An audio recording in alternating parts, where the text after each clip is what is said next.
Pessoal, tudo bem? Vim aqui responder a enquete de ontem falando sobre o glúten. Coloquei nas duas páginas, tanto na da Anjo da Papinha quanto na minha pessoal. E deu empate, gente. Uma página ganhou não e a outra página ganhou sim. Né? Na minha página, a maioria respondeu que sim, que pode dar o glúten, e na página da Anjo da Papinha, a maioria respondeu que não pode dar glúten para bebê. Qual que é o problema do glúten? Né? Na nutrição, muitos alimentos tem hora que vira mocinho e tem hora que vira vilão. Né? Tem hora que pode, que não pode. Tanto que na pediatria os alimentos acabam alterando também os estudos, e aí junta com a pediatria, que hoje a Sociedade Brasileira de Pediatria também tem vários estudos, várias publicações, e cada ano vem mudando, né? Tem uma hora que pode, não pode, isso agora pode, antes não podia, agora não pode mais dar suco, antes podia, o ovo antes não podia, agora pode. Então, conforme vai, né, vindo os novos estudos, a gente vai se adaptando a eles. E o glúten, qual é o problema dele? Ele virou aí um vilão por ele ser um alimento inflamatório. Já tem vários estudos comprovando que o glúten que é um alimento inflamatório, ele causa inflamações no organismo. E tem algumas pessoas que é intolerante e tem a doença celíaca.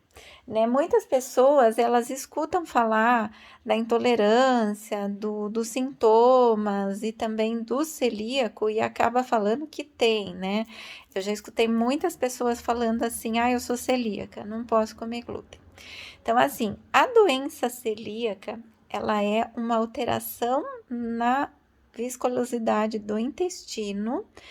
Essa pessoa tem essa alteração ali, isso só é diagnosticado com um exame específico e quem faz esse diagnóstico é um médico.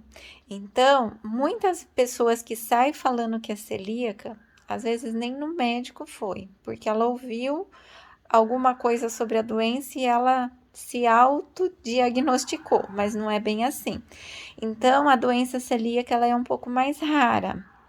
Né, o que a gente tem hoje são as dietas inflamatórias, que são para específicos, né, tratamentos, e tem a intolerância. Alguns alimentos causam intolerância, né, como a lactose, o glúten, que é a alteração na enzima. Então, assim, a enzima que é produzida para produzir aquele determinado alimento, o intestino não produz. E aí a gente não tem a capacidade de digerir aquele alimento, que é diferente da doença celíaca, tá? Quando o bebê começa na introdução alimentar, até então, o intestino dele só sabe digerir o leite materno. Tá? Então, quando a gente inicia a introdução alimentar, cada alimento que a gente vai colocar ali vai estimular a produção de enzima. Até por isso que eu, particularmente, faço uma introdução alimentar diferente, né, do que a Sociedade Brasileira de Pediatria pede, do que a maioria dos pediatras passam. Por quê? Eu gosto de fazer de uma forma que eu vou fazendo esse estímulo uma vez cada enzima. Então, fica muito mais prático e mais tranquilo para esse intestino. Cada alimento que a gente joga ali, o intestino vai aprender, ele vai reconhecer, vai produzir aquela enzima e vai começar a se adaptar para receber aquele alimento. Quando a gente não apresenta o alimento para esse intestino, ele não produz a enzima. E aí, se a gente demora muito para apresentar, se vai apresentar esse alimento lá com 10 anos, por exemplo, vai já tá intolerante, ele não vai ter aprendido a produzir aquela enzima. Isso acontece com os alimentos alergênicos também. Quanto mais precocemente a gente apresentar para o organismo o alergênico, o organismo vai conseguir tá se defendendo e criando anticorpos para, né, se defender daquilo. Então, com isso a gente previne a alergia. E com glúten é a mesma coisa. A partir de 6 meses na introdução alimentar, a gente já pode oferecer o glúten para aquele intestino começar a produzir enzima e aprender a digerir esse glúten. Tem mães e pais que falam, eu não quero dar glúten para o meu filho, né? O que a gente tem que pensar? O glúten, ele não tem que ser a fonte de carboidrato na dieta, tá? Ele tem que ser colocado ali na introdução alimentar esporadicamente, uma vez na semana, né? Até porque essa criança já deve começar, né, depois que encaixar os horários, a começar com cafezinho da manhã, cafezinho da tarde, para começar a organizar os horários dessas crianças. E aí, o glúten vai aparecer nessa dieta de qualquer forma, né? E aí vai ser muito mais prático, ele não vai ser a fonte de carboidrato vai ser os tubérculos, o arroz, né? Outros tipos que não tem glúten. Porém, esse glúten tem que ir aparecendo para que a gente não cause uma intolerância.